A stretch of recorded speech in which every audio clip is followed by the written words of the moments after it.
Afternoon friends, কেমন আছো তোমরা সকলে? আমি তো খুব ভালো আছি। আর আজকে চলে এসেছি, দেখো, সেন্ট পলস ক্যাথিড্রাল চার্চের ভেতরে তো ভিডিও করা যাবে না, চার্চের বাইরে থেকেই যতটা সম্ভব তোমাদেরকে দেখাতে পারি সেটাই দেখানোর চেষ্টা করছি। দেখতে থাকো ভিডিওটা আমার সাথে সাথে, আশা করছি ভালো লাগবে।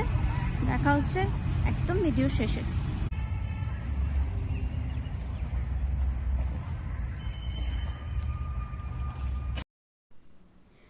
গুড মর্নিং ফ্রেন্ডস, কেমন আছো তোমরা?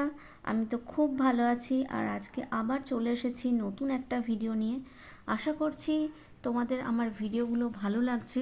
ভিডিওগুলো যদি ভালো লাগে তাহলে অবশ্যই ঋতুর সম্ভার চ্যানেলটাকে একটু সাবস্ক্রাইব করে দিও প্লিজ। তোমাদের এক একটা সাবস্ক্রিপশন, এক একটা লাইক, এক একটা কমেন্ট আমাকে প্রচণ্ড পরিমাণে এনথু দেয়, প্রচণ্ড পরিমাণে এনার্জি দেয় নতুন নতুন ভিডিও বানানোর জন্য। এখন আমি একটু ইরেগুলার হয়ে গেছি ভিডিও দেওয়াতে, কারণ কি আমার ছেলের আইএসসি পরীক্ষা কাল থেকে শুরু হচ্ছে, আর তাই জন্য একটুখানি প্রেশারে আছি। তাই রেগুলার বেরিয়ে ভিডিও করা সম্ভব হচ্ছে না, তাই রেগুলার ভিডিও দিতে পারছি না, একটু গ্যাপ দিয়ে দিয়ে ভিডিও দিচ্ছি। প্লিজ কিছু মনে করো না তার জন্য। চলো ভিডিওটা শুরু করা যাক। তোমরা প্রথমেই দেখলে যে আজকে চলে এসেছি তোমাদের কাছে সেন্ট পলস ক্যাথিড্রাল চার্চের ভিডিও নিয়ে। তো চার্চের ভিতরে তো ভিডিও করা নিষিদ্ধ, সেটা তোমাদেরকে বললাম। আর আমার মনে হয় চার্চের ভেতরে ভিডিও করাটা ঠিকও না, কারণ ওখানে লোকজন প্রেয়ার করতে যায়, সেখানে ভিডিও করতে গিয়ে তাদেরকে ডিস্টার্ব করাটা মোস্ট প্রবাবলি ঠিক নয়।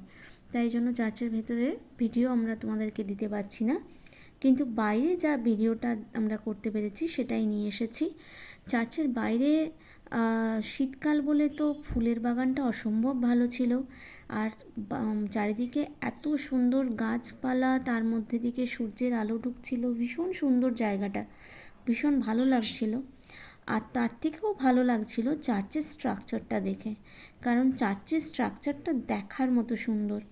আমি যখন ভিডিও করি তখন আমি চেষ্টা করি সেইগুলো নিয়ে একটু পড়াশুনো করে তারপর ভিডিও করার, কারণ কি কিছুদিন আগে আমি একটা ভিডিও করেছিলাম, তখন আমি কিছু ইনফরমেশন ভুল দিয়েছিলাম, যেটা আমাকে একজন কমেন্ট করে জানিয়েছিল। তখন থেকে আমি ঠিক করেছিলাম যে আমি যখনই কোনো ভিডিও দেব তখন সেটা নিয়ে পড়াশুনো করেই আমি ভিডিওটা দেব, যাতে করে রং ইনফরমেশন না দিই।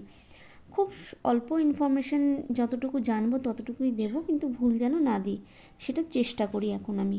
তো সেই পড়াশুনোটা করতে গিয়েই জানতে পারলাম যে চার্চের যে স্ট্রাকচারটা, সেই আর্কিটেকচারটাকে বলা হয় গোথিক স্ট্রাকচার। গোথিক আর্কিটেকচারের নিদর্শন হচ্ছে এই আমাদের কলকাতার সেন্ট পলস ক্যাথিড্রাল চার্চ। এটা কিন্তু খুব বেশি দেখা যায় না। তো এই চার্চের যেটা মানে শুরুর যে ঘটনাটা, সেটা একটুখানি তোমাদের সাথে শেয়ার করছি। হয়তো অনেকেই জানেন, হয়তো দু একজন আমার মতো নাও জানতে পারেন, তাই জন্যই জাস্ট শেয়ার করছি। 1832 সালে আমাদের এই চার্চের যে ফিফথ বিশপ ছিলেন ড্যানিয়েল উইলসন, উনি ওনার একটা ইচ্ছে প্রকাশ করেন যে এরকম একটা ক্যাথিড্রাল তৈরি হবে এখানে। উনি পাবলিকলি সেটা অ্যানাউন্স করেছিলেন। তো ওই ইচ্ছেটা উনি যখন প্রকাশ করলেন, তখন তারপর ওই বছরেই এইটার ভিত্তিপ্রস্তর স্থাপন করা হয়। 1839 সালে এই ভিত্তিপ্রস্তরটা স্থাপন করা হয়। ভিত্তিপ্রস্তর স্থাপন করা হয় 8ই অক্টোবর, মানে 1839 সালের 8ই অক্টোবর ভিত্তিপ্রস্তরটা স্থাপন করা হয়। এবং তারপর এটা বানাতে টাইম লেগেছিল 8 বছর। 1847 সালে এই চার্চটা পুরো নির্মাণ কাজটা শেষ হয়। তো যেহেতু এটা একটা খুব মানে দারুণ স্ট্রাকচারে তৈরি করা হয়েছে, তো সুতরাং বুঝতেই পারছো এটা তৈরি করতে টাইমও লাগবে। আর গোথিক স্ট্রাকচারে তৈরি করা হয়েছিল কারণ সেই সময়ে ইন্ডিয়াতে যে ধরনের ক্লাইমেট ছিল, মানে সেই ক্লাইমেটের উপযোগী করে এটাকে বানানো হয়েছিল, যাতে ভূমিকম্প বা ওই ধরনের কোনো ম্যাসিভ কোনো মানে দুর্যোগ, প্রাকৃতিক দুর্যোগ এলে যেন এই স্ট্রাকচারে কোনো ক্ষতি না হয় সেই জন্য ক্লাইমেট উপযোগীভাবে এটাকে বানানো হয়েছিল ইন্দো গথিক স্ট্রাকচারে, যাতে কোনো প্রবলেম না হয়। আর এর আগে যে চার্চ ছিল মানে সেন্ট জোনস চার্চ, সেই চার্চটা অ্যাকচুয়ালি ক্যাথিড্রালটা বানানোর পিছনে ঘটনাটা হচ্ছে যে সেন্ট জোনস চার্চটা এতটা ছোট হয়ে গেছিলো সেই সময়ে, যে সময় এটা বানানো হয়েছিল মানে 1800 ওর মানে 18th সেঞ্চুরিতে এত বেশি ইউরোপিয়ান কমিউনিটি কলকাতাতে বেড়ে গেছিলো যে তখন এই সেন্ট জোনস চার্চটা তাদের যে কোনো কাজকর্মের জন্য খুব ছোট হয়ে গেছিলো। তখন এইখানে এই বড় ক্যাথিড্রালটা বানানোর একটা পরিকল্পনা করা হয় এবং সেই অনুযায়ী এটা বানানো হয় এবং পরিকল্পনাটা অনুযায়ী কাজটা শুরু করেন ড্যানিয়েল বিশপ, যিনি ছিলেন বিশপ, ফিফথ বিশপ ছিলেন ড্যানিয়েল উইলসন।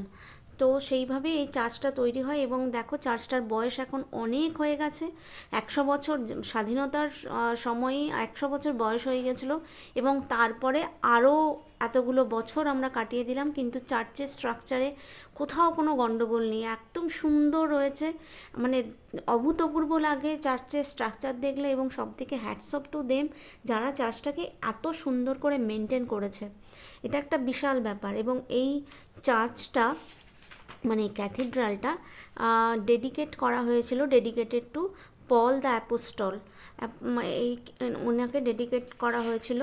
তো এই হচ্ছে আমি ছোটোখাটোভাবে মানে কি বলবো চার্চের একটা হিস্ট্রি দেখেছিলাম। আর এইটা হচ্ছে the first new build cathedral ছিল, যেটা ব্রিটিশ এম্পায়ারের ওই ওভারসিজ যে সমস্ত টেরিটরি মানে যে সমস্ত বিদেশে যে সমস্ত জায়গায় তারা সাম্রাজ্য স্থাপন করেছিল, সেই ওভারসিজ টেরিটরির মধ্যে ফার্স্ট নিউ বিল্ড ক্যাথিড্রাল ছিল ব্রিটিশ এম্পায়ারের এই আমাদের চার্চটা, সেন্ট পলস ক্যাথিড্রাল চার্চ। তো ওই চার্চের একটা বিশাল হিস্ট্রি, মানে গুগল খুললে তো হিস্ট্রির কোনো শেষ নেই।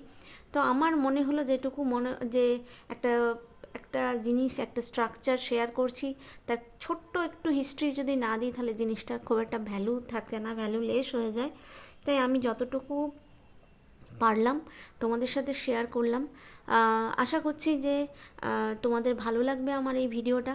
যদি ভিডিওটা ভালো লেগে থাকে তাহলে অবশ্যই লাইক করো, কমেন্ট করো, শেয়ার করো এবং চ্যানেলটাকে সাবস্ক্রাইব করতে ভুলো না। ভালো থেকো, সুস্থ থেকো, দেখা হচ্ছে আবার একটা নতুন ভিডিওতে। ততক্ষণের জন্য টাটা, বাই।